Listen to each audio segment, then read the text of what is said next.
joined today by Aaron Revelle, Managing Director of Pursuit Minerals. Aaron, thanks for your time. Thanks for having me.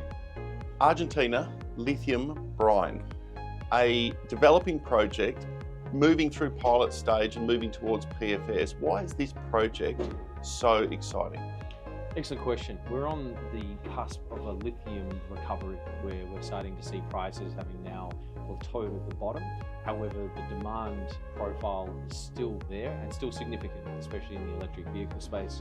You know, countries like China, 1 million units per month now in terms of sales. So for us, Pursuit is very well positioned, not only in lithium, but also in Argentina as the macro factors in Argentina with the Milei government come into play and the projects there start to look more appealing for outside investment and development.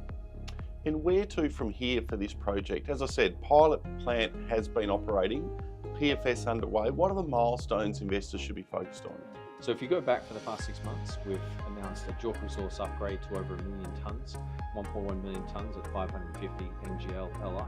We've also brought our pilot plant into production. It's a 250 tonne nameplate capacity plant that's produced the first technical grade at 98.8% lithium carbonate. That we've also been able to take up to 99.5 technical grade using bench scale processes, and that's just through the fact that it's a smaller, we're dealing in kilos for samples for offtake partners. Now where we're looking forward over the next 6 to 12 months for us is our pre-feasibility study and scoping study works which are being done for our 5,000 tonne plant, but also advancing the MOUs and offtake agreements that walk hand in hand with those studies. So those studies we're looking to hopefully have those out around the middle of the year, which give us that first sort of numbers, which will hopefully then walk into the offtake partnerships as we look to finance, construct and build that plant over time.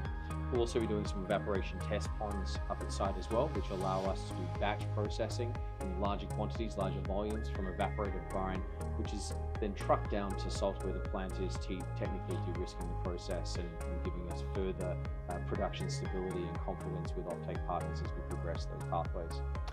You mentioned PFS, obviously that gives you the economics, but in today's market, today's lithium prices, how does the project stack up? Is it economic?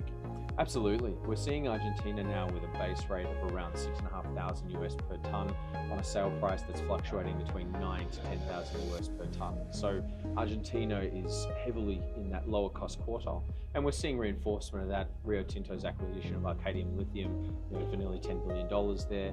That really gives that rubber stamp of these projects are in the right jurisdiction with the right cost profile. So from that perspective, Rio Grande is no exception, and we've seen that with the preliminary numbers that are coming out for us, and also the cost of production for our samples as well. You mentioned Argentina as an opportunity, not just for lithium. What else have you got your eye on, and how big is the advantage being on the ground in Argentina to find projects that could add value to Pursuit? Argentina right now is going through a considerable shift and considerable change with the Milei government. And we're seeing that across several aspects of the country. The oil and gas sector has opened up in terms of a natural resources standpoint, but also major currency reforms, currency controls lifted only weeks ago. We've seen inflation come under control. Cost of living pressures have been alleviated, and we're starting to see the government return to surplus, which is done in its budgets. We've also seen introduction of legislation such as REGI, the large-scale investment legislation that provides tax breaks and incentives for major projects above 200 million US. If you look at Argentina as a landscape, right next to Chile, a major copper producer. On the other side now, we're seeing some very major projects come into play from Rio Tinto investing, BHP, their acquisition of Philo Mining with the Lundin Group. These are significant investments that are being made that several years ago with the political climate probably wouldn't have occurred. We're also seeing a large interest in gold, and there are some absolutely epic tier 1 regions with ultra high grades, 50 grams per tonne plus of gold that are in the south and north of the country. So for us, we were very fortunate with Pursuit. We were able to utilize our in-country connections to find these assets, and we're doing the same again across commodities, gold, copper, silver, which are really in a bull market, a commodity bull market for these commodities. And for us, finding opportunities which, with the changing political landscape, Argentina coming to the forefront now and really being a favourable jurisdiction with 10 billion invested by Rio Tinto and BHP only last year across a variety of commodities.